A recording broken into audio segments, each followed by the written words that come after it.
kind of, well, to me, it's typical like tech web experience. I was just helping my uncle on the phone. He's so like, he's amazing. John Hedgecough. He was a bluegrass boy. He Oh was wow. about 75. He's amazing. Bill loved him. He offered them the job, but John didn't even realize it at the time. This is how Bill offered. What's happening? Is it all good? Yeah, I'm here. Did Happening. something happen? Let's see here. Exit. Share screen. Did I? Oh, There it goes. all right. Cool, cool. Yeah, I don't know what happened. It's all good. But yeah, so yeah, Uncle Johnny's awesome. He's the one that got Red into music and taught him the deep Oh, stuff. And that got Red off to the races. He's actually my grandmother's a younger brother. He's Red's uncle, my great uncle, but he's just 3 years older than Red. wow. We're like brothers growing up in Jacksonville and Tallahassee, Florida. And so so John was friends with Bob Black, who's the great melodic banjo player. And this is 1975, and Bob, needed a replacement for a couple of gigs. And I haven't told you this stuff. No, this is great though. Yeah, I love this stuff. yeah, and John's great, and he had probably, maybe met Bill around town. He had been in Nashville since 1972, I believe, when the California Exodus, which is a whole really important piece of bluegrass history. All these people from the Bay Area came to Nashville. Pat Enright and Red and Bertie Smith and the Lanhams, Marty and Charmaine Lanham, and Ingrid Fowler, who is a very interesting piece of the puzzle. She's Woody Herman's daughter, and she was part of this big explosion of talent and spirit from the West Coast that came to Nashville in 1972, I believe, and started the station in. And so, Whoa, yeah. And so deep these, history. yeah, this is the stuff. This is the family stuff, and so these couples started the station in, and Uncle John, and his wife Lynn Hedgecough had been out in California, and they worked for this guy named Elmo Shropshire, who was the guy that he was a dentist at the time, and my uncle was trading him like room and dentistry for banjo lessons. He's the guy that went on to write "Grandma Got Run Over by a Reindeer." But anyway, Oh so wow. John and Lynn went out to Hawaii, and they were like the only bluegrass out in Hawaii in like 1972 or three. They got married out there, and they came back to San Francisco, and all of their friends had left. And they went to Nashville, so they followed them out there anyway. So John and Lynn, who were great musicians, Lynn's a beautiful singer and guitar player, great rhythm guitar player. Kenny Baker said, "You can play rhythm for me anytime." She was great, Oh wow. and still living with John there in Nashville. And so they were the very first music night at the station inn was Uncle John and Lynn. Wow. The very first night, because everybody That's wild. out of town. Anyway, so a few years later, Bob Black, needed a replacement. John comes in there with Monroe, and he's just asking him. He's like, "Hey Bill, anything I should know?" And he's like, "Oh, there's this one, Mary Jane, won't you be mine? It's just like Mighty Ducks Traveler or something like that." He's like, "Don't worry about it, it's fine." And he's ready on rawhide and all this kind of stuff. And then they get out on stage, and then Bill calls Jerusalem Ridge, which he had just written. 5 part Wow. symphony key. No one would ever be able to play that the first time. You know. No. So that was kind of Bill's sense of adventure, so to speak, as a band. Yeah. But he was I guess probably well satisfied with um, John as a banjo player, and they got back, I believe, to Bill's farm, and John was leaving, and this is like okay, so the Hedgecoths are from Tennessee. They're from out in Cookeville, and this is old family, and so like southern, John's old southern stuff. John's dad was born in the 1800s, and so they could probably connect on that generational thing. He's from this previous generation, so like the language is all like real sly and stuff, if you know what I'm saying. Yep. And so like when Bill was offering him the job at the end of the whole thing, how he did it was he said, "A man's got to know what he wants to do." That's all he It's said. they're like Zen koans almost. Yeah, yeah, and but John didn't realize it at the time. He didn't. It didn't dawn on him that was his cue to say, "I want to play banjo. I want to be a bluegrass boy."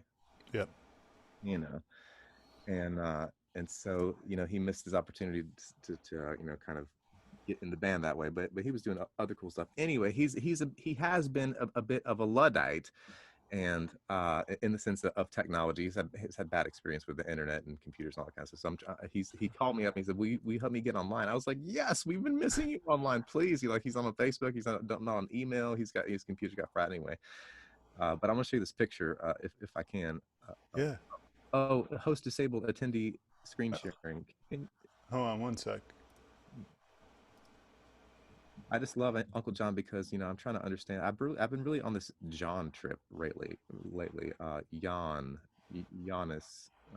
Sean, like John the Baptist. Start my video. There we go. Cool. Sorry, I'm. That stinks that we missed that first part with no video, but Oh, um, my video was off. Yeah, yeah. No worries. I'm sorry. That was my fault. no, Um, I'm good. but wow. Can I share my screen with you? Yeah. Let me see how.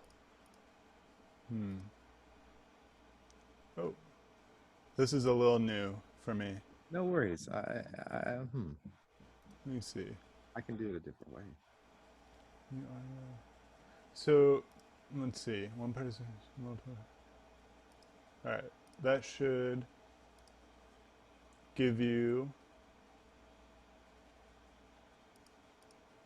You did it. It work? Yeah, worked perfectly. Beautiful. Can you see this picture? Whoa, that's so cool. Yeah, this is Uncle John Hedgecoff and Bill Monroe, 1975. John was filling in for Bob Black. So cool. Yeah, and John really has an adept understanding of Bill's music on the level of someone like Butch Robbins. Oh wow. Yeah, it's that. I Butch is I I got into to Butch via that, was it the Fifth Son Yeah, album? it's Yeah. Our Fifth Child, that's right. yeah. But this, On that one, I think maybe. So what's that? he's always putting the good band together, like Butch for sure. Every time he That's knows so really. much about music. He kind of knows that he knew the most about Bill's music, Butch Robbins. I just started reading your mom's book, and I so like talk about Bill Monroe being this huge, it's like trying to contemplate the universe, but this history is like so deep and wide. It It's is. it's so cool, But but I I'm like so glad. finding myself taking notes and stuff like that just to Right. I want to hear this person and that person and Absolutely. um, There's so many different facets of this beautiful, family music diamond. yeah, and the stories they add another dimension to the music. Like Oh, I I know equally. Everyone knows who Howdy Forrester is, right? But the story, you know, all of a sudden, like I'm a huge Hartford fan, but that record that they put out kind of hurt my ears a little bit at first. I But feel you. then after hearing the story, it's like rich on so many different levels. And now I want to go and find like, uh, the original Bill stuff with accordion when Howdy was in the Air Force, and it's all this stuff is super endearing. It's really cool. It is, and um, Sally Ann, Billy's accordion that was featured in on those recordings is really good. It's quite competent and fits with the music well. Maybe not a showstopper, but if you follow her music and you listen to some of her later work, she's really amazing on the accordion, as good as you'll hear. Yeah. Completely, like smooth and fluid with her improvising. It seems, who knows how much of it was rehearsed, but some people hear the accordion there, they're like, okay, it's all right, and it was not as progressive and as amazing maybe as what was going on around it. But if you Mhm. follow her musicality, she's one of the greatest accordions of all time, Yeah. and so that's pretty significant. And Peter talks a lot about the influence of what was going on in Chicago, and Bill talked about, like the accordion was really hot in those days, and he was looking for what was hot because he would, really kind of, crack the code so many times. He was just, going for, what was, the best elements at the time. One of the analogies that I often draw is that a 21st century musician like Bill Monroe might have a lot of influence from, hip hop culture, like a DJ in the band, or a Mhm. breakdancer, or a rapper, or an Yep. R&B singer, and melding that with the best of the tradition. To me, it's interesting how bluegrass, evolves, but and also with the conversation about race and culture, which is something that, Bill Monroe also dealt with in his life, and with his band, and being on the road, and D. Ford Bailey, and so many interesting stories, and you know uh, you know about that. But to me, part of the beauty of his heart was that he knew it was just like beautiful music that came from above. Like, he was really spiritual. He's like, he just loved the music beyond, and the heart of it all. And he realized that, that music was coming from everyone. Yeah. and and he's like, he's like, I'm happy to be this, big collector. And I'm, he assumed the moniker, father of bluegrass, quite readily, for various reasons. But to me, it suits him really well. Sometimes I talk about the karma, the sins of the father of bluegrass, and that's a deep subject too. But just tying that back to the idea that, we're going through this massive healing, and part of it can be really understood through the lens of the music. Absolutely. Yeah. Eh, boy, music, the power of music. I'm thinking back to when MLK was assassinated. I believe it. I might be getting this totally wrong, but I believe it was James Brown that they asked to tell everyone the news because they understood the power of music. No one would react well to a politician saying, "Hey, uh, this horrible, horrible thing happened." But music has this ability to bring folks together.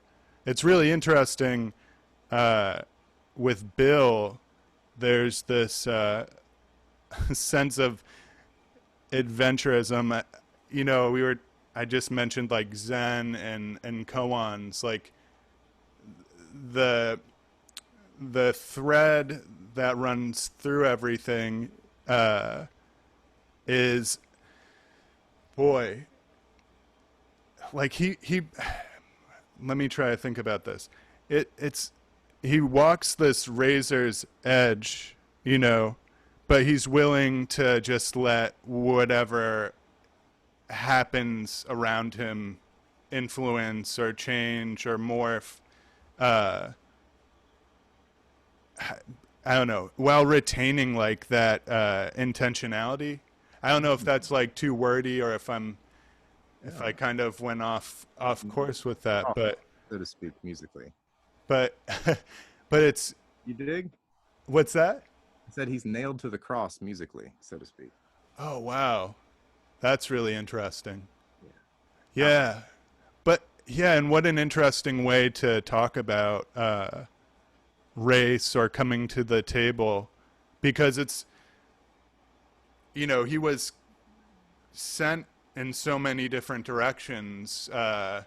Whether it was like, oh, rock and roll just came out, or uh, culturally, all the things that were happening in the country. He was sent in all of these different directions to keep it all together, to be able to stay on course. But he holds it lightly, like in a silly way. Container. What's that? He's It's a mighty powerful container. Oh my gosh. Yeah. You said something about he holds it lightly. Yeah. Um, I guess it's another way of thinking, like walking that razor's edge. It's almost like he's dancing on that razor's edge. He doesn't. Um, A lot of magic there. yeah, I don't know that he's not really taking himself seriously. He's taking what he does seriously. I know you and I have talked a little bit about that, Yeah, but eh, warts and all. Um, absolutely. yeah. You know, I heard Bill say, very directly, the good Lord put that right there in my hands. You know, Wow. so Yeah. he was just opening his personal channel to what he believed in and put all his faith in that. And so on that level, of either energetic surrender in a way to the flow, which is a mighty bandwidth, or a massive placebo effect, equally effective, Right. or it's actually coming from the Lord or the Holy Spirit or some higher celestial, perhaps solar, who knows, kind of force. But again, there's not that it has to be like polarized, in that kind of way. But when we're talking about like a bright shining star like Monroe in all of our consciousnesses, the collective, um, he's a star. That's so often, and not that a star has to be one or the other, but he embodied a lot of masculine energy and that fire energy. And so a lot of if you're thinking about kind of this alchemical uh, lens of looking at Monroe and this kind of energy that goes very deep, and that is something that Butch Robinson knows a little about also. Yeah. And so everyone can feel this massive transformational evolutionary Tyrannosaurus Rex, beautiful, like terrifying, like inspiring creature in our world that tied a lot of the old world into the new world. He was the big channel, like who's on that level. Louis Armstrong is on that Right. level culturally. Bill Monroe is on that level. He was in so many ways Elvis's like big predecessor.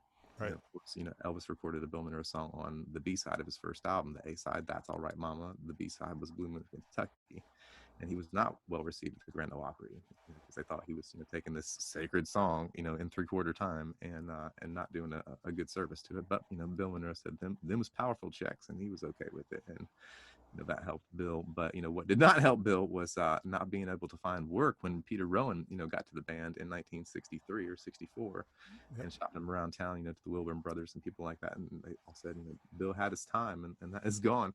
And, so Whoa. Peter was like, trying to scrambling, try to book him different places and book him on at Printer's Alley at this, kind of, maybe burlesque type place. And they went and played the gig and he didn't know about it, but Bill Monroe, he just, so rock and roll, crushed, so much of his, commercial force, which was thriving so massively in the mid 40s and late 40s, as popular as Frank Sinatra, making like $250,000 in a year. Earl Scruggs grocery bags full of money. He says, I can, I can do this too. In the tent shows and the baseball and just bringing everybody together. It's a cultural force. It's a huge magnet. He brought all this energy from the, across cultural lines, Yep. so much the blues, the Arnold Schultz, the unsung hero of bluegrass music, everything that he contributed, he loved that, that was his, one of his main maestros. He had the prettiest runs you ever heard on the guitar. Now we think about a lot of that, just little pretty runs as like maybe in the super vanilla in a way. But when you do them right, it's got all the feeling there, but the basis of it, is maybe coming from this, up the delta, up in New Orleans and all the river, bumblebee, action cross pollinating into Western Kentucky that led to the Everly Brothers and Merle Travis style picking and so much in bluegrass music, but Bill knew that early on. Come on, D4 Bailey, let's all work together. Let's let's get this happening. And then it just all led right to Elvis. And Elvis is like, I thank you, I will take that and run. And here I go. And everybody was like, you were the king. And of course, Elvis was like, Bob Moore's the king, the bass player, and that's a whole other, martial arts, like, they gave me all that kind of stuff. But talking about energy, it's like, who taught Elvis to play with this energy? Who taught, Chuck Berry to play with this energy? Who taught Bill Right. Monroe to play with this energy? But who taught these guys? Perkins, uh, you know, all these guys, Monroe, and like Chuck Berry, Buddy Holly, rocker, how about try that in the 40s, 10 years Sure. ahead of schedule. Skaggs talks about that, so it's massive. The old time thing, he brought everything. He brought the holiness. He brought all back to where he thought it was all coming from, or where he knew it was all coming from, which is the Holy Spirit. And his channel was in through fundamental Christianity. Right. But he was a mystical person and a bit of a shamanic conductor of energy on stage, and in our lives, and in our some of our dreams. And some people really obsess about it. And bluegrass is such a powerful music for teaching people about their own music, about who they are, about their own personal spiritual identity. We learn about a lot of that through the music. And cats like Carter Stanley and Ralph Stanley actually singing the gospel, something about what they're doing is actually true. Right. Whether it's one of my favorite atheists is Alan O'Brien. He'll sing a gospel song and I'll believe it. Something, it doesn't matter. And to me, that's like a thing. It doesn't, a lot of times it doesn't matter. Like, my one of my ancestors, William Cameron, he was the governor of Virginia after the Civil War from 1882 to 86. He was, a captain in Mahone's brigade, and he thought he was descended from this like vicious, like Scottish warlord, chieftain named Ewan Cameron, that was like ripping people's throats out and stuff, like with his teeth, on the battlefield, and that got him through the Civil War. But it wasn't true. Right. And so it doesn't matter what you believe in, long as you believe in something. But it might be true, or a part of it might be true, or the most important thing about it might be true. Yeah. I think of I wonder, like, I think intention is important. I don't know emotion wise, like what gets loaded into it, or if it matters so much.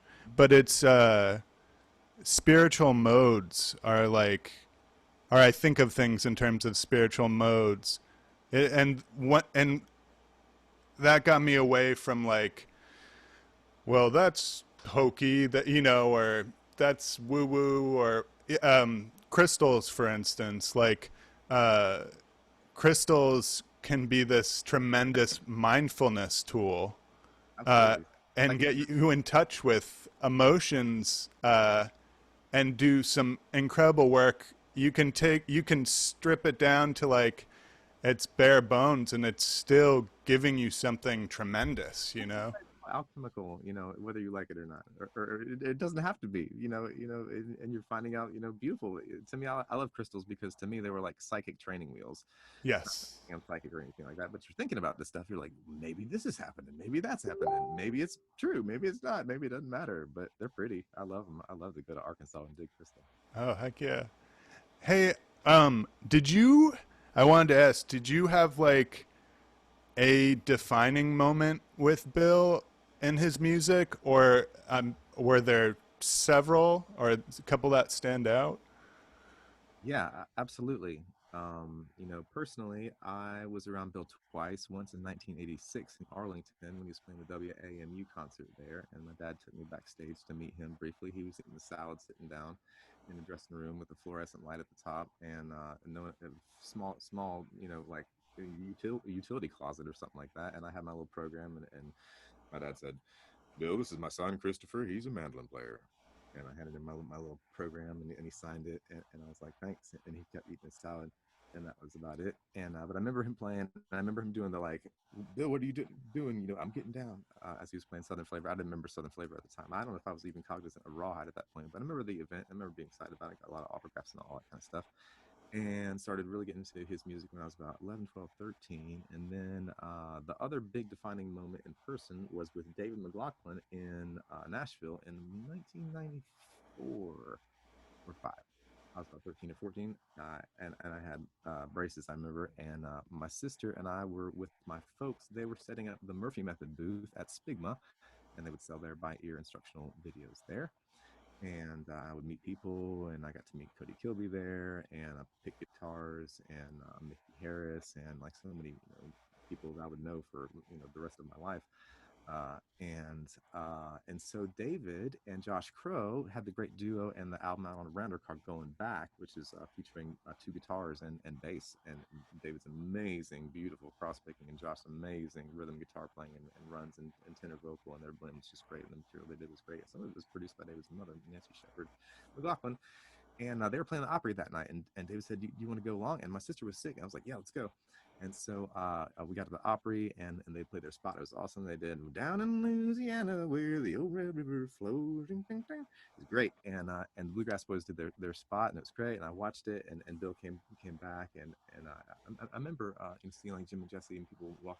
So, but Bill came off the stage, and I said, Bill, my sister, I told him about my sister, and like I was asking for autograph, and he didn't say anything. He just handed me the mandolin, and I turned it over, and or he directed me to turn it over, or whatever. And so he signed, to Casey, Bill Monroe, and on a Grand Ole Opry napkin.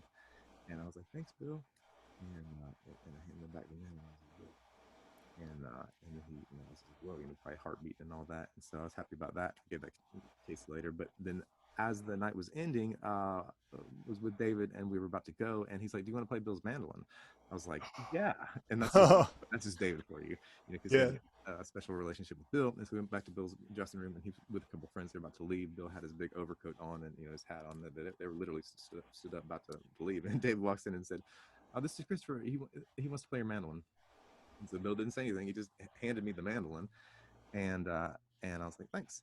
And I sat down, and I got it out. It was cool, and I kind of strummed it a little bit. And the first thing I noticed was that it was not as loud as my dad's mandolin. And at that point, I was just like, "Well, it's not as loud as my dad's mandolin, but it's still good." Yeah. You know? And of course, they're very, very similar. And Bill wanted Red's mandolin, the Randy Wood number one. But that's a different story for a different time. He said it had the closest tone to the old nail, Bill's F5, as any he had ever heard. And that was Randy's first mandolin that he ever made. He made it with Oh, old whoa. Gibson wood that Cut Taylor had procured from Gibson carefully. Uh, but anyway, so and then I kind of got into it, and I got into A, and I was like doing a little modal Dusty Miller, and I could feel the tones. So I was like, okay, yeah, that's cool. And then I just launched into Rawhide, and I'd been studying Rawhide like off the original recording, 1954. It was almost to the day. It was in January, maybe about 53 years to the day when they recorded it. They recorded it, in late January, I believe. And I was really, into that recording at the time, and I'd been playing it with my dad, and I just started rip into it, and Bill just immediately like became animated and kind of startled me, and just was a little bit. And he started dancing around the room, and he started doing his back step. I guess I didn't know. I was just trying to play the tune, and I was playing it. I was happy. It felt good. It felt like my dad's mandolin a bit. It was great. And then he comes over and he puts his hat on my head, and so I'm playing Bill Minner's mandolin. I'm playing Rawhide. He's dancing around the room. I'm Oh like, my gosh. super surreal. I'm just trying to do a good job. And so I get done, and I finish it kind of the way that I play with my dad, with a little harmony thing. And, and it was just like, whoa, I can't remember exactly what happened right then. But then, I gave him his hat back. And then I remember I was looking at him, and he said, "Boy, if you ever need anything, you come let me know." Yeah, you can't beat that. And that was it. And that That's was incredible, man. the dream I didn't even know coming true. Yeah. And so I felt, a massive amount of energy and just love. And like, he was like, it was like, a third grandfather. And, I never saw him again after that. But I see him in dreams from time to time.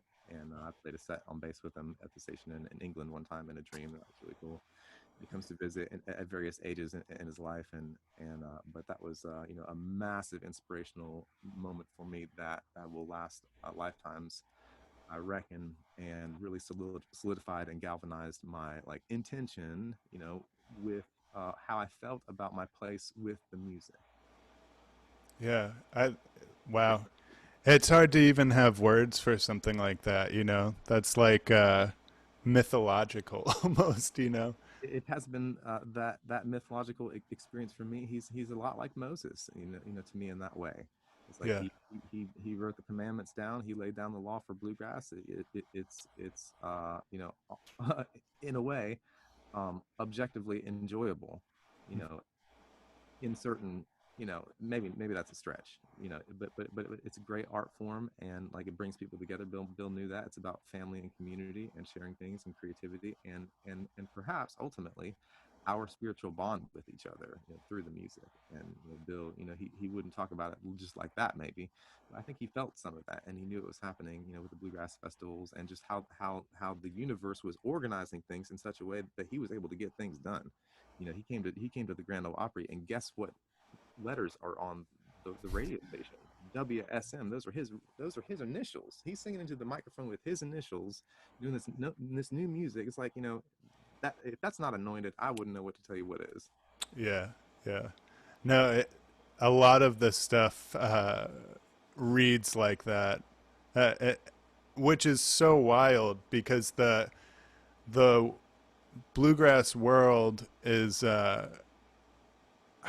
it's such a beautiful inclusive space, or at least from my, I know it hasn't been, there have been times where it hasn't, but at the times where I've come into it, whether it's jams or whether it's talking to professional musicians, it's everyone's sort of extends that love and courtesy and openness, and I just you don't really see that anywhere else. It's unique.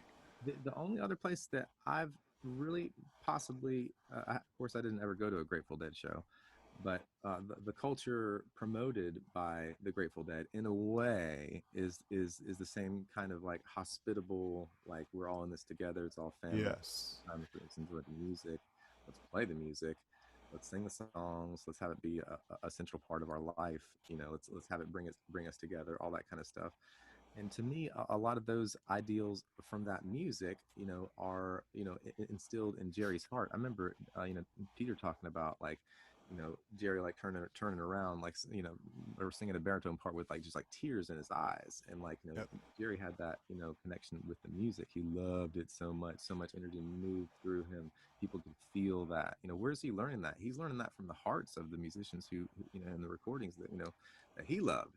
Talking about like Earl Scruggs. We're talking about, like, Right. Bill Monroe for sure. He wanted the job. Maybe he really didn't.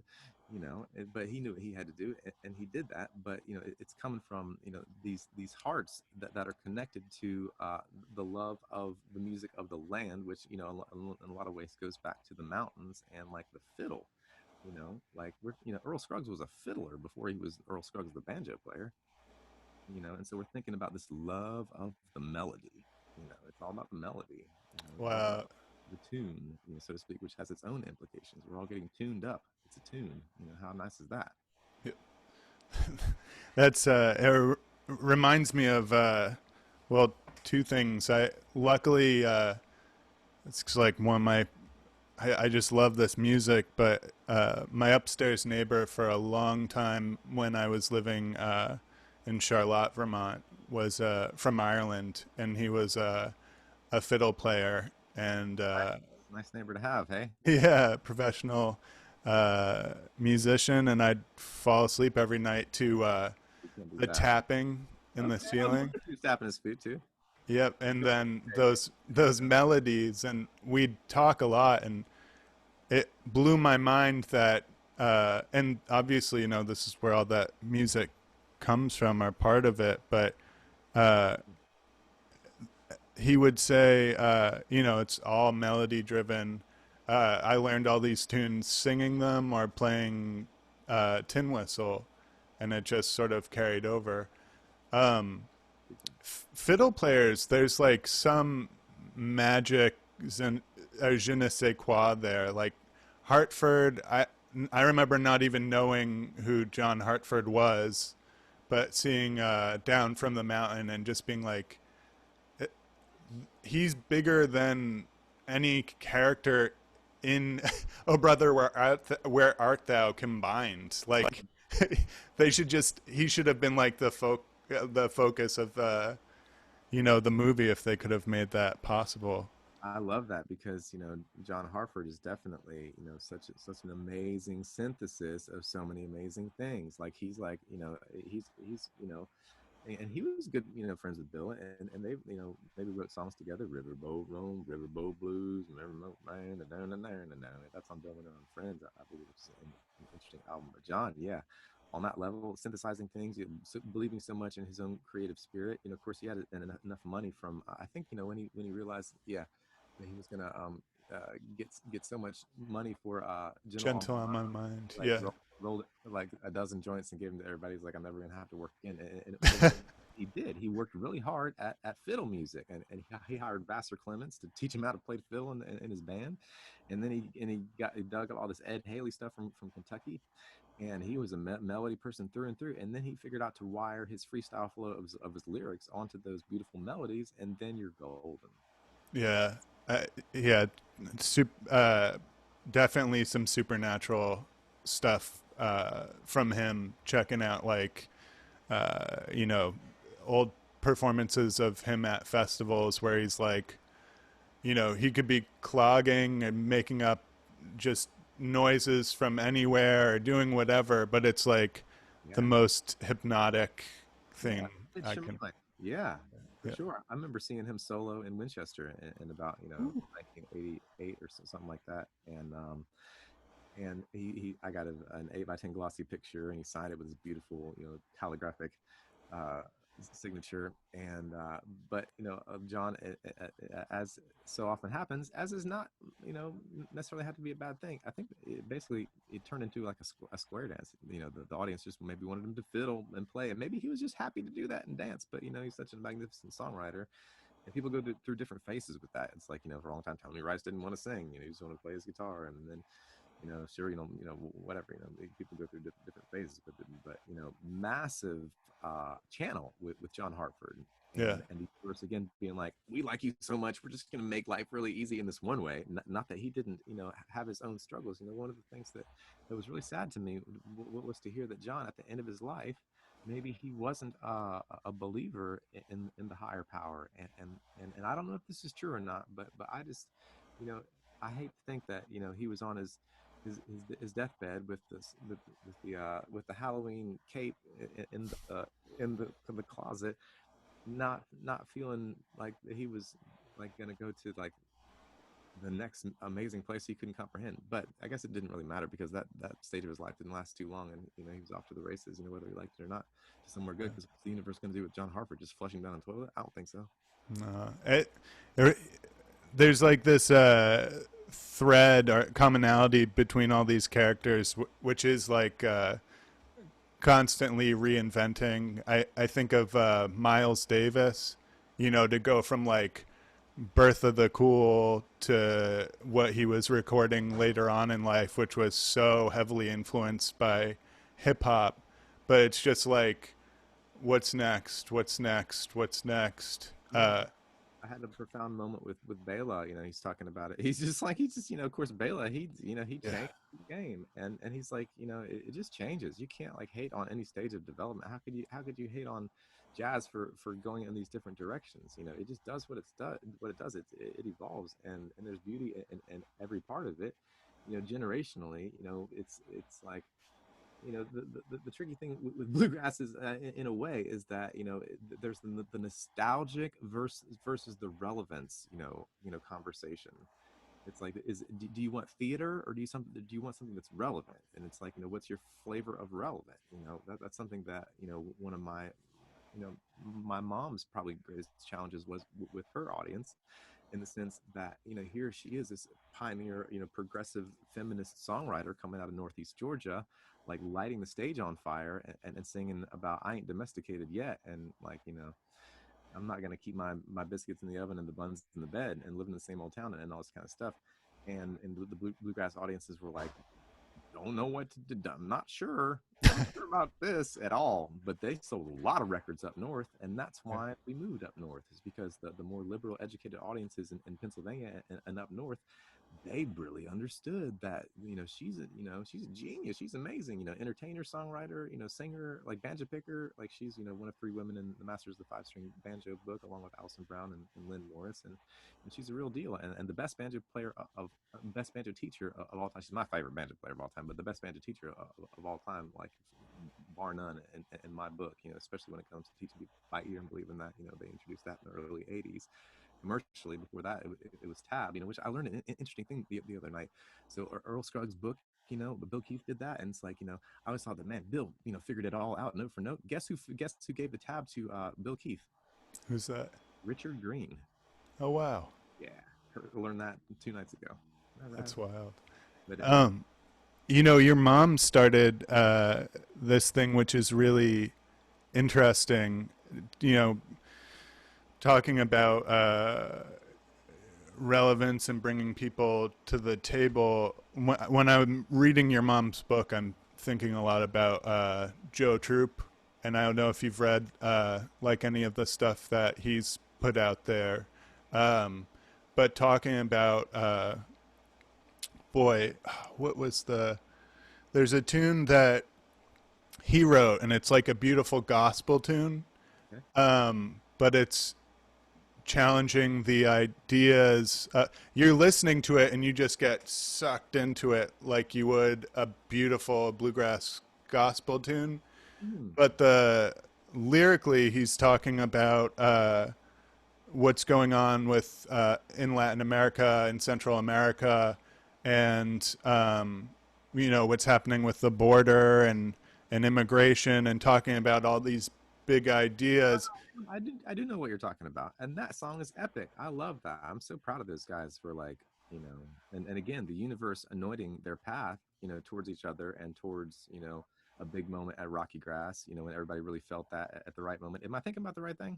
I think so. Yeah, yeah. Is that I Che Appalachia? yeah, yeah, yeah. Yeah. Yeah. And he's written some really incredible articles about what it means to be uh, queer in bluegrass, what it means I didn't to. realize that. Yeah, I'll definitely send some stuff your way. But he talks a lot about using this music as a mode to connect to people and talk about things that are like super, super difficult to talk about. That's right. and That's right. and as I'm reading your mom's book, I'm like, wow, she like running sidekicked the door open to, and She's uh she's the Gloria Steinem of bluegrass for sure. yeah, it's And that's killer. and she, there was a pivotal moment in 1994 or five at the IBM Awards when the future of bluegrass was presented on stage with five young men. And my mom took substantial issue with that and started the Women in Bluegrass newsletter, which led to the book. And that, with her work with the Murphy method, earned her the Lifetime Achievement Award from IBMA, and just 2 years ago. Wow, congrats on that. Yeah, and so her book, yeah, yeah, pretty good for a girl. Women in Bluegrass, pretty good for a girl, is on Amazon and Kindle and all that, and is a very important read for bluegrass history, and also very insightful and just interesting and a bit juicy. If you're interested in Bill Monroe and the Bluegrass Boys, the relationships, Bessie Lee, we're talking about some interesting, characters in bluegrass, and the relationships with Bill Monroe, and how all this plays out culturally with regard to, women raising families, and being on the road or not being on the road. All these kind of things is very complicated and complex, and mom does an absolutely fantastic job. Humorous writing. She's, my favorite writer in the world. She has always had a She's lot of humor and personality and conversational, language in her writing. she's a great writer in that, and she's also like really mindful. Like there's zero holes or vulnerability in her writing, but she does it in a way that's not um, like pretentious. It like she is. I don't know. It's really interesting, but I that's something that I appreciate big time. Yeah. Having two daughters, it's it's going to be like definitely something I pass on to them and have them check out.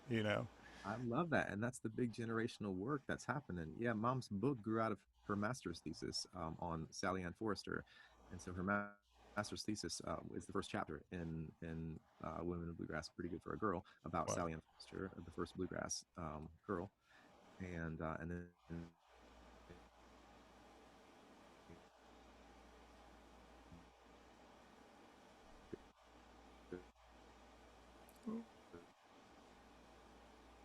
and what she represents for and moving forwards, how many doors, she kick stomped open with so many other legends of the music, like Lynn Morris and Alison Brown, just to think of a couple of other amazing banjo players, off the top of the head. But ultimately, we're talking about uh, a driving cultural force that gets anointed to the point of like the universe is like, I'm going to get this through all of your skulls. Here comes Alison Krauss. Right. You're all done if you think it has anything to do with like gender, with regard to being able to play an instrument on the absolute highest level. Tony Rice picked her as a fiddle player, not as a singer, to play in his band, and the most breathtaking voice of nearly of all time, in a way, when it Yeah. comes to like the sensitive, beautiful Appalachian ornaments that she puts in her singing, which are as fabulous as Dolly Parton. This is Yep. the heart of like East Tennessee, and like this whole thing, going to the southern mountains. They're beautiful inflections and intonation, and just absolutely gorgeous tone. You can't argue with it. She's the most awarded woman person in Grammy history. So like the universe is like, okay, this is happening, and it happened, and now I really feel like in my experience, what I've seen personally, um, is not the same experience that the women of my mom's generation experience in the field. Here, little darling, let me show you how to do that. To me, I think that like there is such a significantly less um, number of occurrences of that happening, and I think that it's just beautiful. I'm really proud of her that she got that award, Lifetime Achievement Award.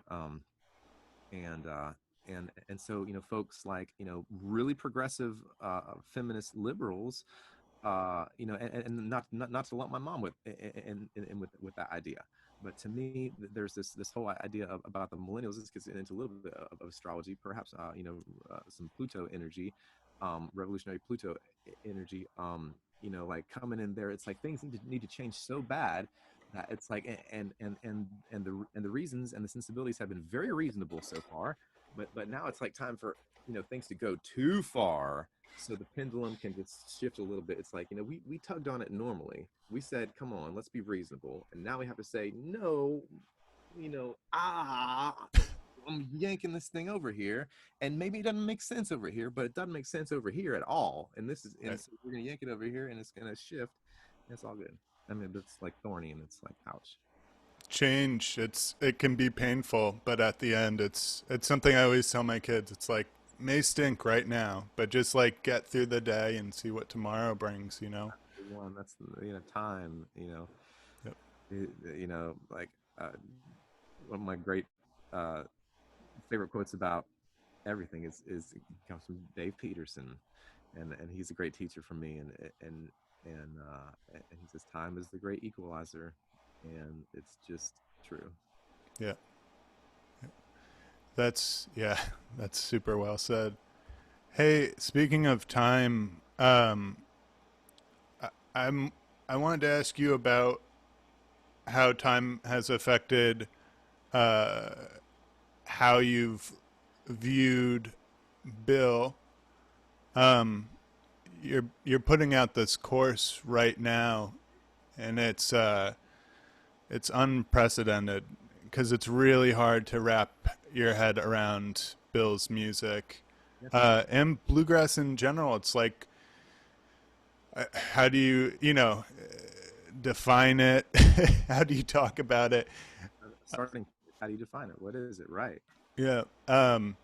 And it came about like in a really cool organic way, but um, take me from uh, learning rawhide, to playing that in front of Bill, to leading your own awesome band, Hardcore Grass, to being a sideman with Peter Rowan, and there's like this big, cool journey you know, Uh, and so many different lenses to look at.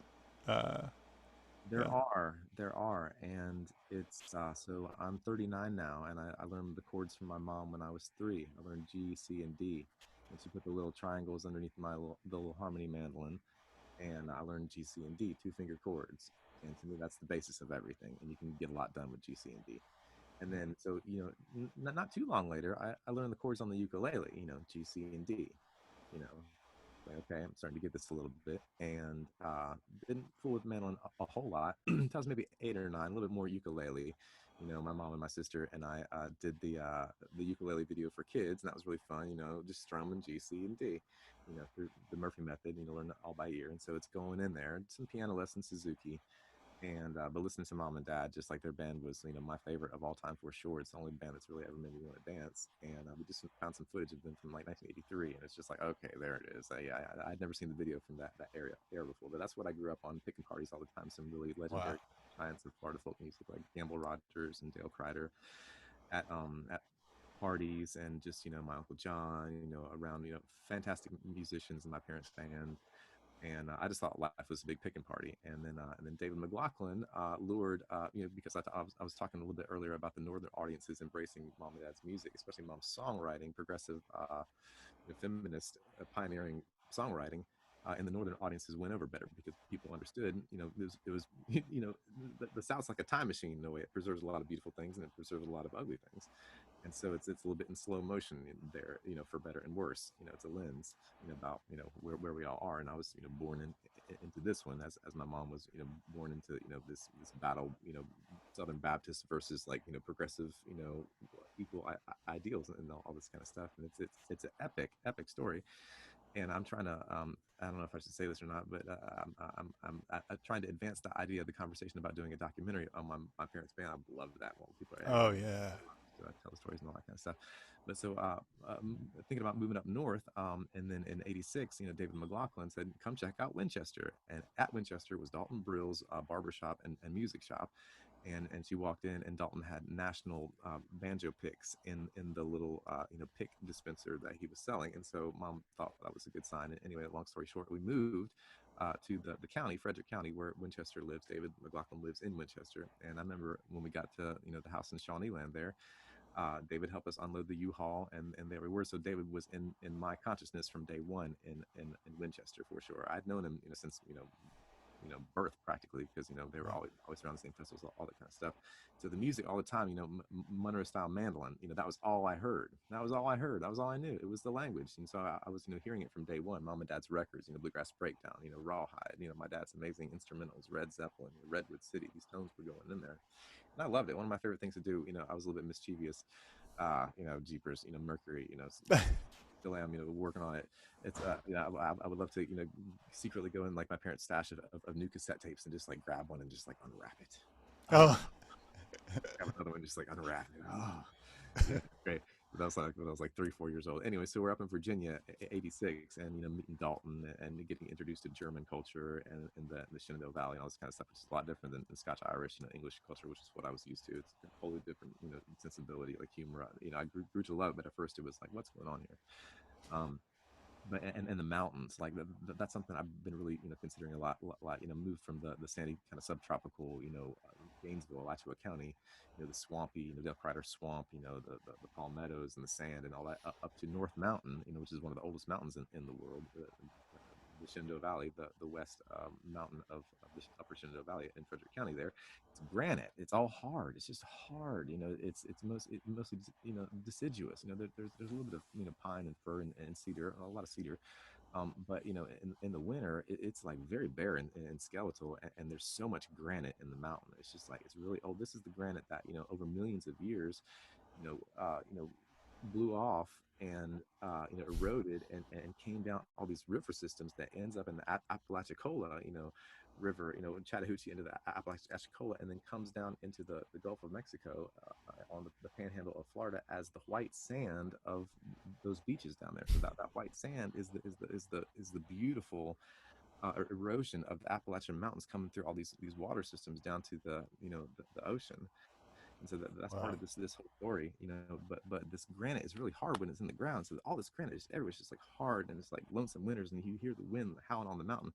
And so that was a big change. And so like to me, it was like go from bluegrass picking party, like that was life, into like on the mountains. Like okay, all right, you know, didn't have anybody to play with, you know, hardly up there. So it's like, okay, you know, play a little baseball by myself and like learn to play the mandolin, you know. So it's like, okay. And like got a lot of, you know, like, you know, good positive support from my folks, you know, and love the music. It's like my dad's ripping mandolin player. I want to learn how to play Rawhide. I want to learn how to play Red Zeppelin, all that kind of stuff. And I got into composition pretty early too, about 9 or 10. My parents were very supportive of that.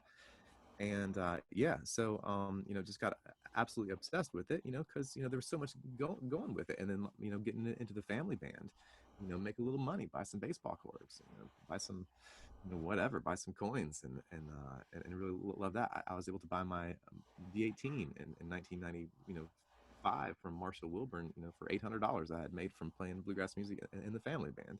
Wow. You know, it's fantastic. You know, so you know, a lot of support, but none of my friends like play bluegrass music, and that was like, you know, culturally. So it's like, okay, well, what am I doing? So maybe get into rock and roll music. Okay, let's get into that. Kind of rock and roll music, play the guitar. It's like, you know, okay, like it's all sounding like bluegrass still, kind of, but it's like if you put distortion pedal on it, then people like it. Cool. Okay. All right. My Tony Rice licks work great on this guitar that I don't play in bluegrass, but you know, anyway, that kind of thing. And then kind of, you know, exploring the shadow side with all that kind of stuff, got darker into like, you know, some weird places with the metal, you know, that can take you some really weird places, and you know, with your consciousness and life and experience. And they got to play the drums, and I played in a punk rock band called the Bins with my buddy Chris Lovelace, who's an amazing singer, creative person, artist, you know, for a number of years. That's my main instrument for a number of years, like, you know, super double bass style, like, you know, 250 beats per minute, all that kind of stuff, no effects, you know, we're really into that, Yep. kind of thing. That And makes sense. yeah, And I like I don't know why it doesn't. There's such a huge connection to punk rock and metal. oh yeah, it's the same beat. It's the And I'm sorry, punk rock, metal, and bluegrass. it, Yeah. it, it's the mule skinner beat. You know, where's my snare? Uh, it's the mule skinner beat. You know, so Bill 1939. Good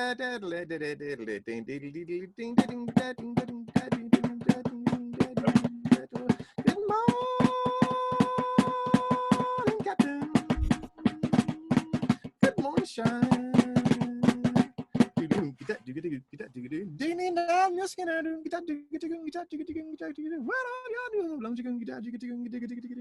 And then you put your 16 pins.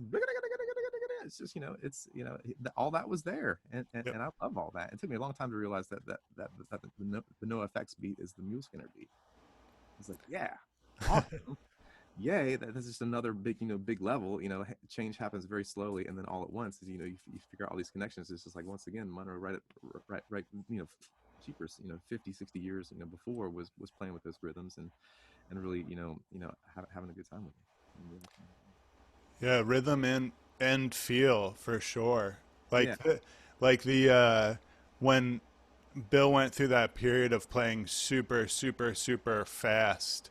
That reminds me of like old punk. absolutely. You know, just wide open, a tremendous amount of, like, you know, energy and flow. And at that point, like, you know, you're not, you know, and he was so impressionistic with his style. Everything was blending together. He was playing more with sounds than individual notes. And when you slow it all down, you can't tell where one begins and one ends, because they're all so beautifully blended, like a Van Gogh painting. You know, it's like Yeah. Starry Night when you're looking at it, not like Rembrandt. You know, the Rembrandt's like David McLaughlin, which is beautiful too. It's realistic. It's like perfectly executed. Every single brushstroke is just amazing. And then Van Gogh in the same way, just, you know, it's like the tones that just, you know, kind of blur together. And so, you know, thinking about all this, it's like, you know, but then I'm like, you know, I love bluegrass and everything, and I love rock and roll. You know, we had some, you know, local success when we were playing parties, and, you know, like feeling like that was going good. But I was like, really, you know, and then I went into it to Full Sail, you know, for you Oh, know, cool. about a year. That was a big disaster. Oh no.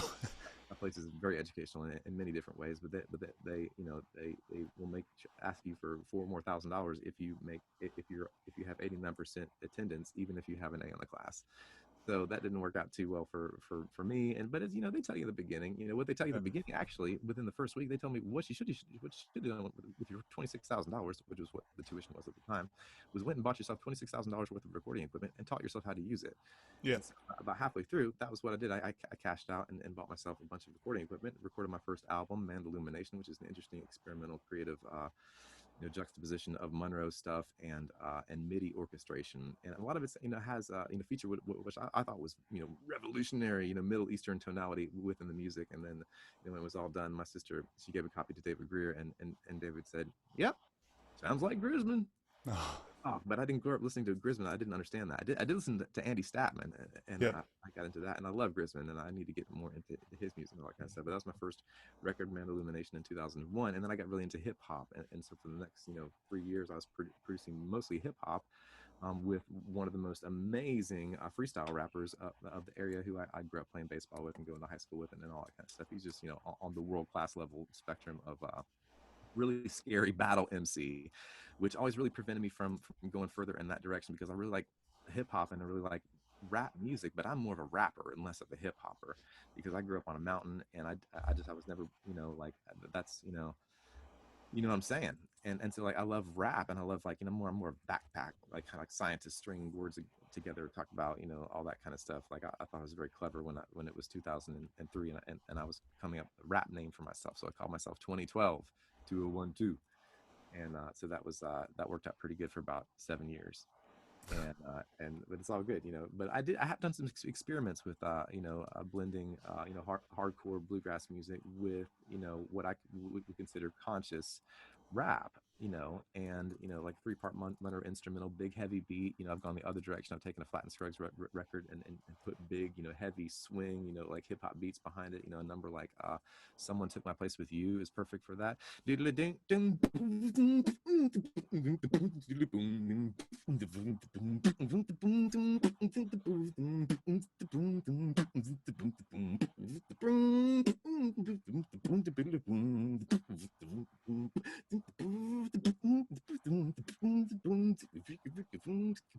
It's just like right in the pocket swing style all day long. That stuff works really well. I've never felt like, oh, this is the Power Strokes, I'm going to go with it. It was always like B plus. I was like, okay, let's keep going with it. But a lot of rap music. But then like I just felt uncomfortable with the level of intimidation that exists within that culture, which ironically is dawning on me is probably the exact kind of intimidation people feel, perhaps or maybe even definitely from myself, at various stages of my evolution of consciousness, when it comes to regard with like picking this hardcore bluegrass in a jam session. Because the music can really be, so many different things. But one thing it can be, to me, which runs in parallel to my experience within hip hop culture, is intimidating. I never felt comfortable to spit my little, Humpty Dumpty Dr. Seuss rhymes in the cipher, because I knew I was going to get eaten alive. Because that's the point of all that. That's battle rap. Sure. That's Yeah. absolutely built on the principle that the other person is trying to tear the other person down, make them cry, and make them never want to rap again. And Yeah. but that same kind of energy can exist in bluegrass music, at various levels, whether it's really intended to be that way or not, because there can be a lot of negligence, perhaps, or maybe just lack of awareness. Maybe might be a better way to say it. But doing battle, that's one thing that's talked about with Monroe. Doing battle with Monroe, mash again me, come up on me. Let's do this, kind of competitive or pseudo competitive thing that lifts the music up to this friction and starts the fire that like shoots it up, so we can all really remember it.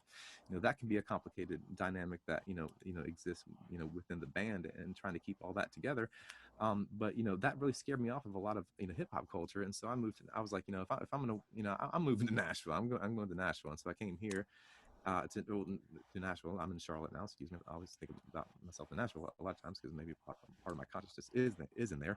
Maybe it's the crystal grid that I installed around Davidson County. Not sure, but we can talk about that sometime. Um, but I love Nashville, and Athena. She's a very, very powerful goddess. Connected to Venus, and she rules over Nashville, and she will kick your booty, and she'll love you, and she'll make your dreams come true, and then she'll make you cry, and then she'll tell you when your time is done. And so started out as a sideman, Dave Peterson, Audie Blaylock, but I did play with Lynn Morris band when I was a teenager, a little bit filling in. there. The parents band, my sister played the bass. Family band was great. My sister went to college, and we didn't play much as a family after that. We moved to Nashville 2004, and did my first album. Butch Baldassari was a family friend through my uncle John Hedgecock. They played in the Nashville Mandolin ensemble together. My uncle played mandocello. Butch obviously led it, and then the Nashville Mandolin Trio, and then they traveled to Italy, and that was one of the reasons that my uncle, who worked at George Gruhn's as the in the repair department, stopped working there so he could travel more. My uncle bought both his house from George Gruen, and my sister bought her house from George Gruen. So he's an interesting, how do you say it, a herpetologist. He's really into snakes. He's really trippy that way. But he's Cool. and also has access to like all the best instruments. He used to set the prices for all the Martins, and he basically still does. Gibsons, everything like that. So interesting connection Yeah. with that.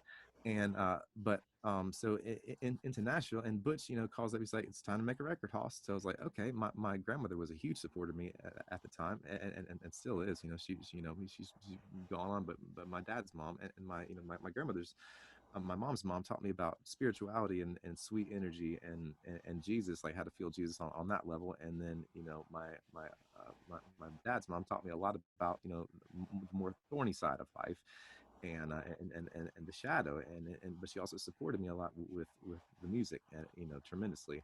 And she helped me make this album with Butch. He co-produced it with me, and that was my first album, Monroe approved, and I called it that because I felt Bill approved of what I was doing with the music. And so and one of the things I did, which I thought was really progressive, that did not get a very good review, at least one time, was I put together this, because I was really into like Wu-Tang and like samples and stuff like that. So I was like, I'm gonna grab a bunch of Monroe samples and talking about all this like this obscure bus tapes and this cool recordings, just from that people haven't heard, little snippets of them talking, and I'm going to overlay it over this big medley of kind of Monroe tunes and or my own interpretation of whatever's going on. It's like 10 minutes long. It's kind of an epic bluegrass meets maybe I overused them, maybe I didn't. It's cool. It's kind of hard to hear some of them, but it's kind of I love that. Was like, oh man, that. Sorry, I had to jump in there because that. Yeah, that's one of my favorite parts. That's actually like it pulls you back into the rest of the record too, because it's a great record. It's dense because it's hard to tackle that material, but that having Monroe approved in the center of it, kind of like, I don't know, has some it gravity. gives it does, it gives you like some serious space that you need to absorb it. Well, I appreciate you saying that.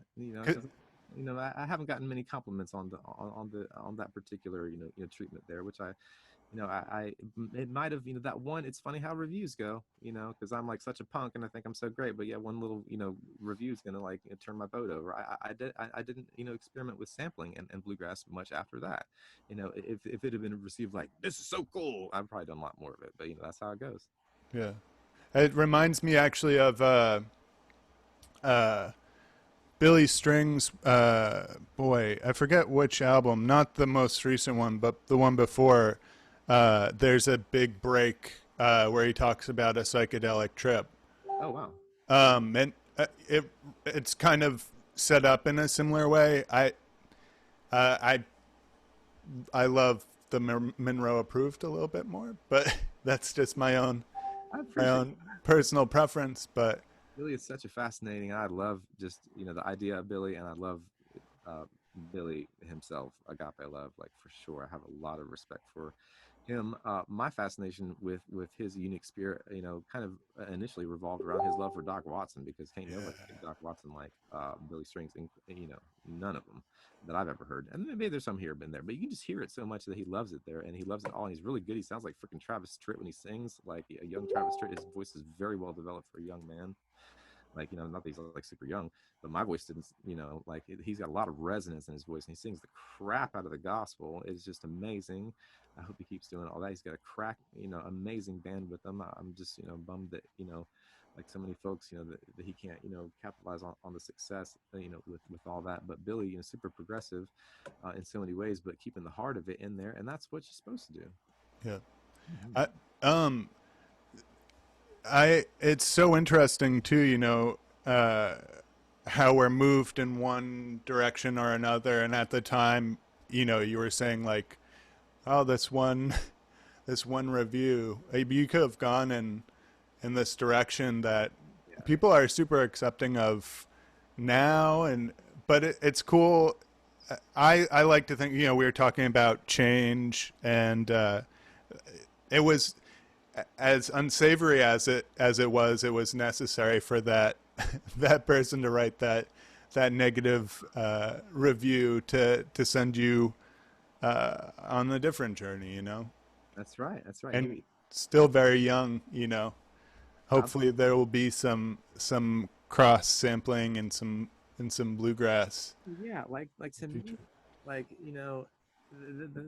the crux of the problem is like, what's the ultimate extrapolation of this culturally? Are you really going to get the hillbillies and the rednecks and all the hardcore hip hop people together all getting along? Is the world for ready for that? And Sure.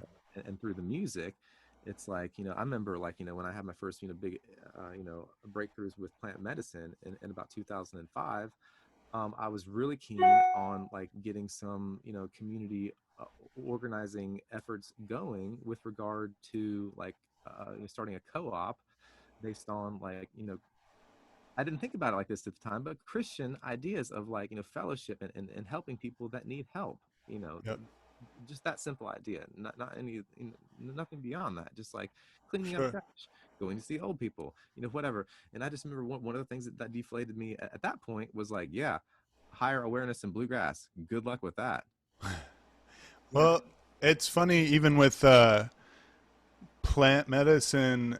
It's like it it calls to you when you're ready, kind of deal. But I'm thinking, shoot, I lost my train of thought. But this,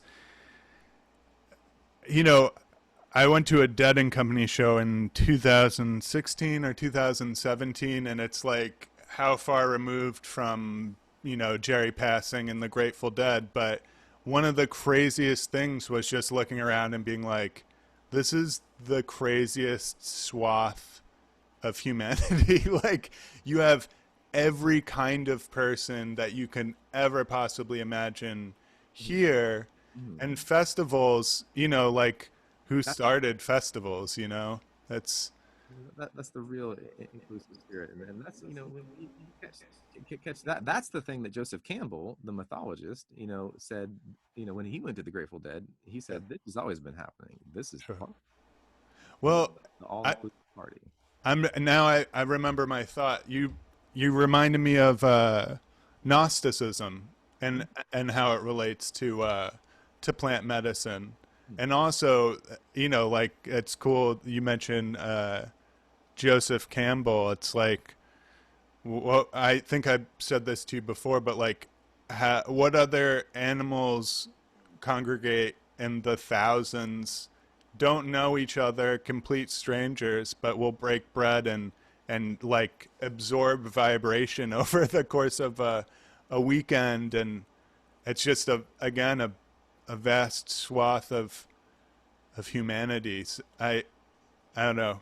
I I'm super idealistic, so I'm hoping that we'll all come together somehow and Yeah, uh, and it, make that work. all healing slowly. And one of the things that I love about this new course and this experience with the Monroe workshop and with the Monroe Mandolin Appreciation Society that was started in 2012 or 2013 by Roscoe Morgan and CJ Lewandowski and myself were the first three members, and we just built it slowly over time. But it's a fellowship of people that love the music and really want to share the music coming from a place of love, instead of a place of competition and like, no, you're not going to have my secret Monroe recordings, you know, Right. no one's hoarding, not that that's wrong, or whatever. It's like, there's a lot of like, like people hide their tuners. No, you can't see what I'm doing. This is why, like, this is how I'm making my living. This is, if you know how to do this, and that's taking, food out of my kids' mouths. And so I'm going to Sure. protect that aspect of it. Different philosophies on that. So many different philosophies. To me, the whole point of everything is to be able to hold the opposing points of philosophy in your view, kind of a little bit neutrally, even if you favor one or the other or whatever, just really talk about it and that kind of stuff. But to me, like the competitive aspect of bluegrass music and hardcore mandolin and getting in there, are you gonna take a break? It's like, are you good enough to take a break? Are you getting nodded at? It's like, all this kind of stuff. It's like, how hardcore are you? It's like, am I gonna say good job after you do a break, or are your licks hot enough, or like whatever? It's like, oh no, we just want to play and like like have a good time and not be like real anxious about it. It's like, how's that sound? Yeah. I don't know. I don't know if we like that around here. Tell me more about it. Well, you've done an exceptional job of creating a super accepting culture, both on the web with that, but also in the course. I mean, it's the fact that these workshops function the way they do. And, actually, this reminds me of David mentioned it, Red mentioned it in our workshop on Friday, but um, when talking about speed, it's very like passe. It's just like, oh yeah, that's like a device, or I trained really hard to do it, but it's not the thing. Like the course lays a foundation where you can communicate and have a conversation with people. And the culture that you've created is all about like, let's find these tools to have that conversation. Very well said. It there's a Bill documentary. Jerry Garcia talks about the exciting part of bluegrass, or one of the exciting parts, is like uh, cramming all the really interesting stuff at the end of your break and passing it off to the next person. But I always understood that like we're playing a game of hot potato. But but it was in this sort of light and funny way, and I always got that out of Bill's music too. So finding the workshop, finding the course, and the society, it was like, ah, oh, this is that thing. So Yay. cool.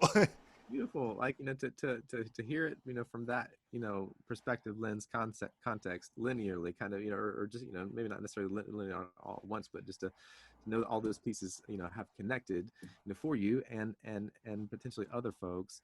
And to me is very exciting. I've really been, happy that Red has been super involved. He's the co-administrator of the Monroe Appreciation Society, and really involved with a lot of discussions. And this is one interesting facet with the Monroe Mental Appreciation Society that I want to get back to, is that, like, okay, so in the beginning the whole thing was created so we could play tunes, like and just like interpret Monroe and play it, and like like hear each other, and comment and support each other, and all that kind of stuff. And we did that for years. We went through like 40 or 50 tunes, and you can search the whole group, and find all these amazing versions of members playing their versions of these tunes.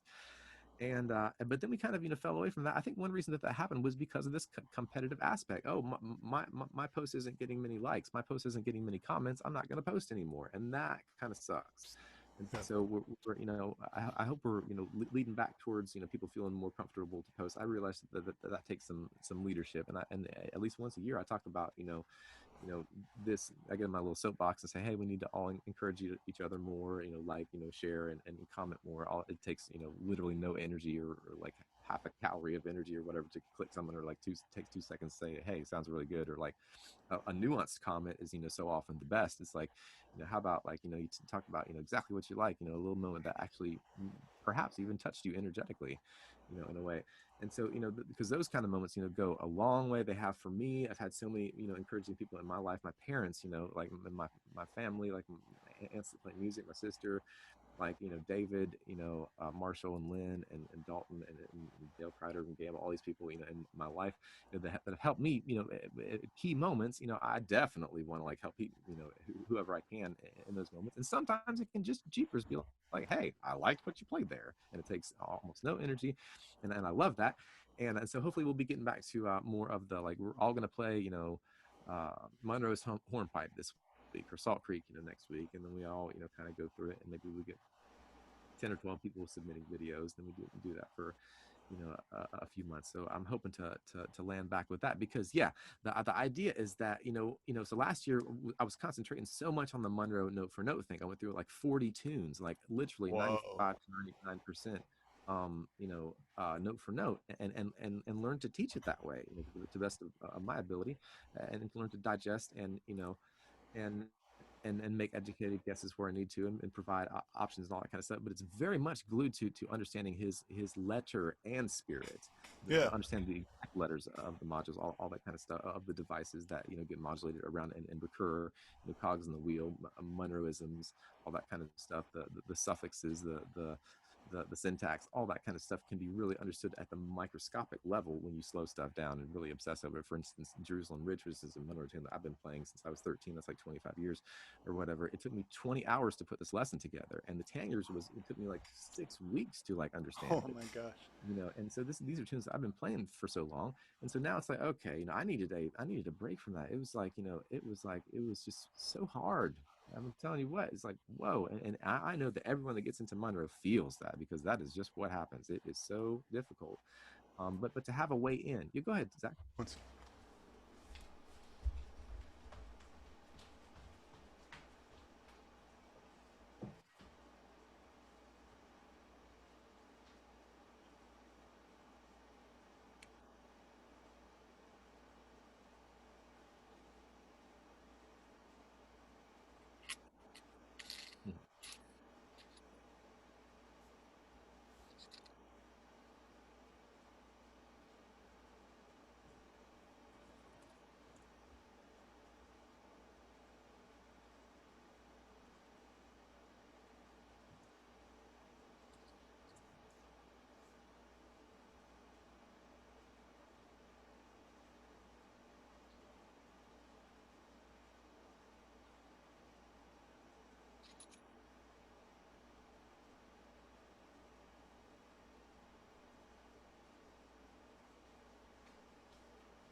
Sorry about that. That's okay, buddy. Can edit that. That's the power of kombucha. Nah. Um, hey, I want to. I sorry that I cut you off midstream there, but um, we were talking about perhaps like one of the most important facets of this course and what makes it unprecedented is that you invested all this time and energy to teach it note for note, which is that's how Bill wanted the music to be absorbed and passed on, like we've done with stories and folklore from the beginning of time. And I think that was, that's part of that connective stuff. That's what binds us. Yes, sir. So talk to me about your experience with learning by ear, but then um, if you could, actually, yeah, that'd be a great way to lead into that. Is just why is it so important, and what led you to it? I know the answer, but just for folks. Yeah, you bet. So my earliest experience was, probably hearing my mom play, super hardcore Scruggs, Stanley, Crow, Emerson, slight, banjo, a hardcore banjo on my head in the womb for 9 months, before I came out, and hearing Whoa. all that kind of stuff. So I was pre-programmed from the get go. But as soon as I came out, so I was already, I was already pretty listening. Like I was like, what is that? The rhythm of it, the tones, the resonance, all that kind of stuff. Like listening, in the unconscious state or whatever part of me was conscious or whether it was coming out. It's like, whoa, I can hear stuff clearly now. Love it. Let's keep going with it. Like who's talking to me? Like somebody's talking to me. I hear something. Like what is that? Okay, so that's Mama. Great. Like I love you. Let's keep talking. Like you're singing to me now. It's great. So what do you sing? You singing, singing lullaby. Great. You're singing with a lot of people. Like who's this tall guy? He's got red hair. He's kind of scary. He's really big. I like the little one better. But he's, I'm glad he's here too, and he sings too, and he plays this thing. The other play things. It's all like no, no, no, no. It's like okay, so it's grab it. So it's like what is going on? It's like okay, just whatever. It's like okay, lots of sounds, noises, and then I'm like I want to make some noise. I'm crying. I'm always like well, I'm maybe I can sing some too. Cool. So I'm like, I hear this thing, I'm inspired by it. I want to do it too, and I'm just like, ah. So already I'm pretty good at this, ah. And really, it doesn't ever get any better than that. Ah, it's the most pleasing sound to our ears. Ah, not always, but the ah, the aspirant ah. I am thinking of you, little darling, all day for me. Ah, just turning everything into ahs. It's one of the keys to singing the aspirant. That's one of the things that we learn from Peter that we're doing early on, and so we're already doing what we're supposed to be doing, just like with breathing, child's breath, all that kind of stuff. Some yogic, ideas about breath, the natural breath, and just relaxation. Buddhist ideas about refuge in the Buddha mind. So we're relaxing. Maybe we're not. Maybe we're crying. We're communicating. Like we're getting attention. Through this communication, and how much of it is written down at this point? None. None. Okay, just checking it. Yeah, so like nothing is written down. We don't even know what writing is. It's like what is it? What is a triangle? Tell me what a triangle is. What's three? Okay, three. I can say three. Three. 1, 2, 3. XYZ. Mommy. What is this thing we're doing? We're singing. We're music. Like sing together. It's great, great, great, great, great, great. XYZ. Okay. It's letters. I understand things. I can ask for things. We're communicating. That's great. Okay, now I'm like 3 years old and I'm singing. I'm like, I know my ABCs now. It's like sweet, like okay, I know that I'm saying words and I'm singing songs that are made of words that are made of letters. Sweet. How much of it is written down at this point? None of it. Okay, so like okay, now we're let's read a book. Okay, great. Now I'm reading a book. It's like this word. Okay, they're made of letters. Okay. So at that point, you know, this is like 2 stages down the road. We've already done like 3 years of listening, Right. like a year and a half of mumbling. We started to communicate, and then came this idea about let's figure out what these symbols mean on a piece of paper. Okay, so there, we've already got the idea that we're programmed to learn the language by ear. That's just as simple as that. It's a natural. You're going to learn to hear it and write and speak it before you can write it. I guess maybe 99% of the time. I'm not trying to talk in absolutes. I'm just talking about like this is a general like this Oh, is sure. everybody can hear. Not everybody can hear. So like this is maybe that's maybe I don't need to say that, but anyway. So we're learning to hear and understand language before we're writing it down. In our case, what is the ultimate purpose of us wanting to learn how to play music? It's just to be able to play it, be able to hear something in our head or hear somebody else is playing and play it. It has nothing to do with paper. Right. It's not a paper goal oriented like activity. But from the classical world, we have this idea of paper because what do they do in the orchestra? Do they jam out and do they like no, they play notes off a piece of paper. And they sit Right. there, and that's great. That's that. That's not a part of the folk like knee to knee Appalachian tradition. We talk about like hymnals and stuff like that. Okay, all right, that's in the shape note singing. Reading music sing gospel in the choir. All right, Munro tried that. He didn't like it, and he gave it up. And eventually he told Hartford, the best way to learn this music is by ear. So if you're never even starting with the paper, you'll never need it. If you're Right. always constantly relying on your ear and believing that you can do it, the problem is that there's not like a large number of just absolutely outstanding by ear teachers like Murphy Henry, and my father with the Murphy method introduced this idea commercially to the market in the early 80s, and so here so it's that's the music had already been around for 40 years before here comes someone to really teach it the way that it's done in the neat and neat culture, Right. and with like no paper involved at all, just teaching it by ear. You're hearing the sound over and over when you're playing off the tab, excuse me, off the paper. You are not going to be able to hear the sound. If you're constantly listening to the sound, then you're going to hear the sound. You're going to have the sound in your head, and it's going to sound like like this it's supposed to. So mom used to teach with tab when she first started, like everyone else, and she would teach that way, and then she would come into excuse me, the students, scam likely, uh, the students would come back, and it wouldn't sound so good, and so she started teaching by ear, and boom, the students started to sound musical. And so what does that mean? Does that mean that that by ear is the best way to go? Maybe. Does that mean that mom's an exceptional teacher? you know Probably. So but these two things together are the best way. And so I learned to teach that way, because that's the way I learned. And so now I'm getting with the program, in the sense that, like, what did I actually learn in the beginning that helped me play? Okay, yeah, I learned rawhide, like, early on. I learned Georgia Stomp early on. I learned Red Zeppelin early on. I learned these things that now we're teaching in the Monroe style improvising workshop, and in the 12-week course, along with these. Okay, so here's the thing: like, Bill laid a massive creative breadth, and then David and Red really honed in on some key crucial vocabulary, and in a sense codified it within their own style. And to me, that was my easy way in, because they have their favorite stuff that they would play, and it's tasty, and it's accessible. And when I had already heard it for 10 years, I had an easy way in that way also.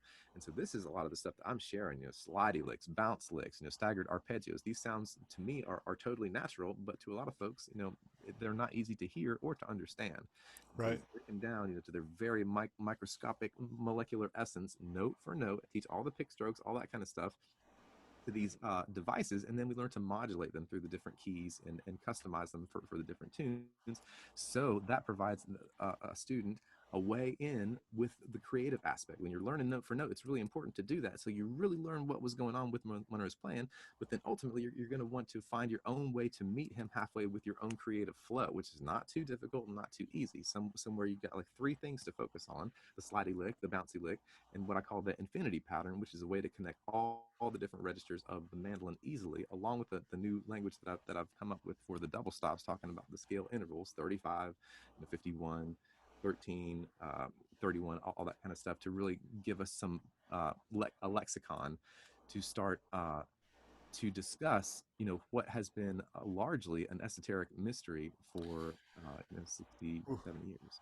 Yeah, it's it's like to use the metaphor of like the single microphone and those recordings from way back when, like you could only hear like certain parts of it, and I feel like what these videos did, what this course did, is it like equalized everything.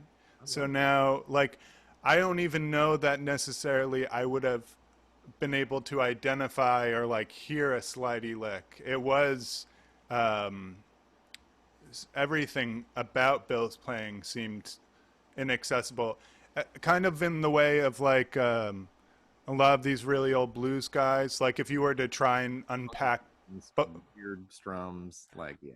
Bucka White or Yeah. Blind Willie Johnson or something like that, Like, what are you even sliding with? Is it a bottle or a butter knife, or like what tuning Bone or yeah. you're on your guitar? But it's all integral stuff that you actually have to invest time in, and Right. it is the foundation. And I think that yeah, it's just a tremendous gift to be able to hear the music and feel like I'm actually hearing it. And then for the big takeaway for me was like I feel like when I was playing before, this was a tool. And then when I started learning by ear, uh, it, this was the tool. I don't. Hey, That's just the thing that uh, you know all this stuff comes out of. You know. right, because in our minds we can go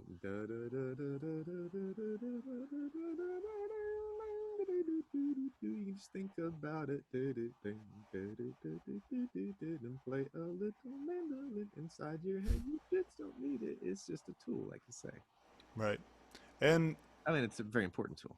a very important tool. And like you said, you know, what is it like 3 or 4 years that we take to develop language, and we're talking with people, Yeah. and um, Yeah, I think because we have such a rich uh, story history, that's why we're able to do this so quickly. You know? Um, There. It's the tradition is just almost unimaginably beautiful, and like everything that goes into it, all the heart, let's just think for a moment about one person, on that revolutionary scale, like Bill Monroe, Mother Maybelle Carter. Like, think about all the mountains waiting for all that time, for 2 300 years to land with one, couple, or and the sister, but to come so much through Mother Maybelle and her, like, jeepers, her connection to the source, right, in the mountains. And it's like, jeepers, somebody like that, galvanizes generations, and certainly, like, she's like, if there's a mother, it's probably her. Who's the mother of bluegrass music? It's probably Maybelle Carter. wow. Right. That that that reminds me of plant medicine and just like Amazon. 2 square miles. It's like something like over 14,000 different plant species, but Wow. some Peruvians found the root that's the MEO inhibitor and the vine that you know synthesizes what happens in our brain when we dream or when we're dying.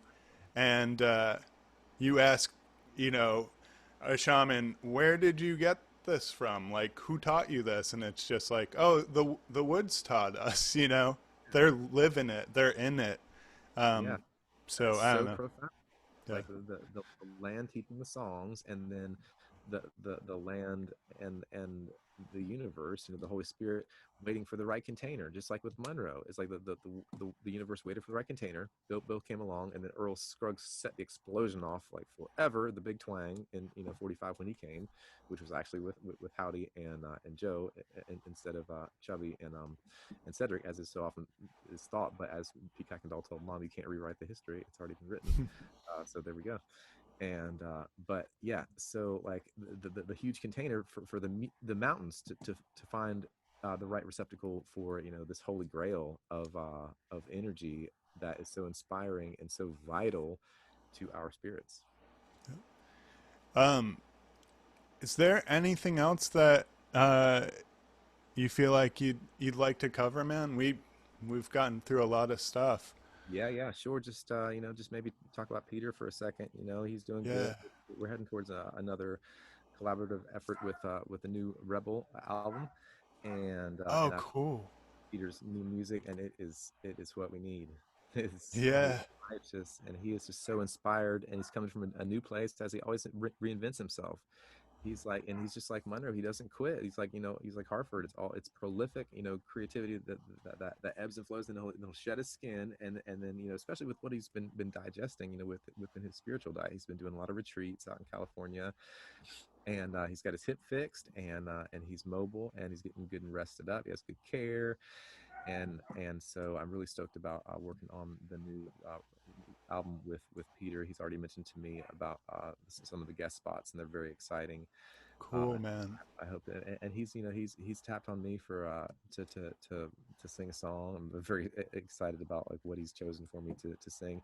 He had an Cool. interesting thought about, because Munner said, like, Pete Rowan, I think you should sing. I washed my feet in muddy water, but they didn't come clean. And Pete was like, I think I want to sing Dark Hollow. But he always thought about that afterwards. He was like, Bill saw something. He saw a song for me. You know what I mean? He said that would suit me, but he Yep. didn't go for it. It's just interesting. And so, I love the idea that, Yeah. Peter suggested a tune for me to do. And so, yeah, we want to talk about him. And yeah, my mom and dad are doing great. Murphy Met's still rolling along, and my sister's doing great. She's teaching a lot. She's raising her two boys. It's great. But I'm really excited about, the stuff that's been happening with the Monroe culture. It feels like there's a bit of a renaissance happening, and it's fantastic. I've been, doing some songwriting here and there, and as I learned from Alan O'Brien, years ago, which took a long time to integrate, that the lucky musician is the one that gets to do it when they want to. And so now I've really fallen in love with teaching, and I do a good bit of that online with Zoom and Skype. So anybody that wants to, learn mandolin or guitar or banjo, singing, composition, anything like that. I do that through Skype and Zoom, and I really enjoy that a lot. And cultivating this course with all the students that have been in the group, it's just been fantastic. David McLaughlin has been an ace every single week. He is so fun. He is so just amazing with his musicality. He's a genius in his composition, just in general. And he's wacky and he's fun and he's encouraging and he's humble, and like he just really provides like a lot of really important information and also contrast to what he doesn't like. He's not like, although he does just kidding say like you're not doing it right, and sometimes that's actually true. So he has a great way of working with humor, but he'll just be able to say the right thing at the right time, so often. So I learned a lot about teaching from him and his perspective and his wisdom. And Red's joined us, and Ronnie McCurry joined us. It's just been fantastic. I asked Frank Wakefield about doing it, but haven't heard back from him. So yeah, I just love the ongoing discussion, and but above and beyond everything, what I feel like I'm here to do is to serve and to teach. And I for a while, I haven't actually said this before, but this is an interesting thought that maybe occurs to a lot of people. Just because I had so much trouble in my own professional career due to my own karma and irresponsibility and lack of business skills and all this kind of stuff. I wasn't successful with my band, even though I thought, well, if I ever tried as hard as I could, I probably could. Well, I tried that, and I had my butt handed to me in my home state, and so that was very humble. And that's when I kind of turned the corner and went into teaching more.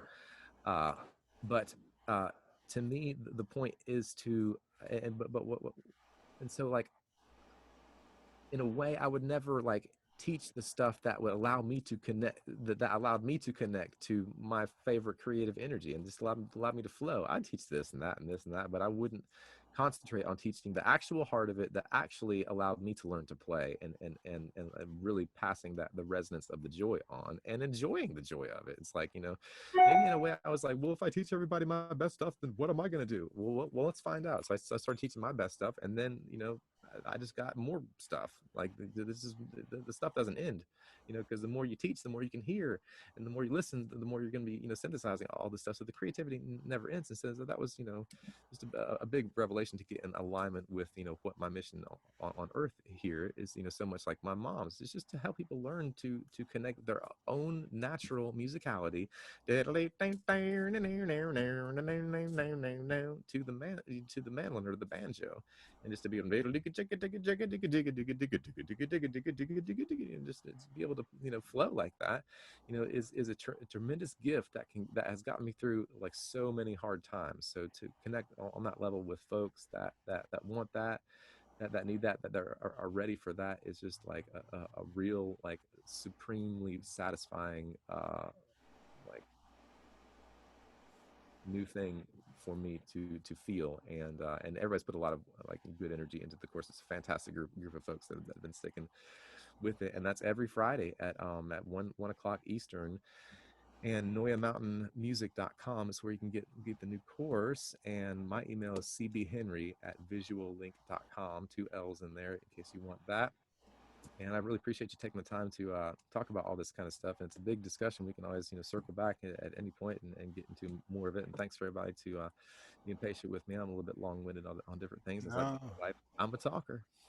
no, it's hey man, like you were just saying, it's it was beautifully said and super inspiring. It's just like the moment you stop fighting and you let go. And I think this course is, is proof in the pudding of that. And but there's so much beautiful grace and humility between you and David, and um, I just think that that's it, man. That's why we're all here, and it is about just letting go and let the river take you, kind of deal. So All woman, as we have changed the end of our prayers to reflect the divine feminine. I I love it. love that. Love that. Well, thank you, sir. You're so welcome. Thank you, Zachary, and we'll catch you soon. I appreciate this a lot, man. Yeah, definitely. All right. Adios. Adios.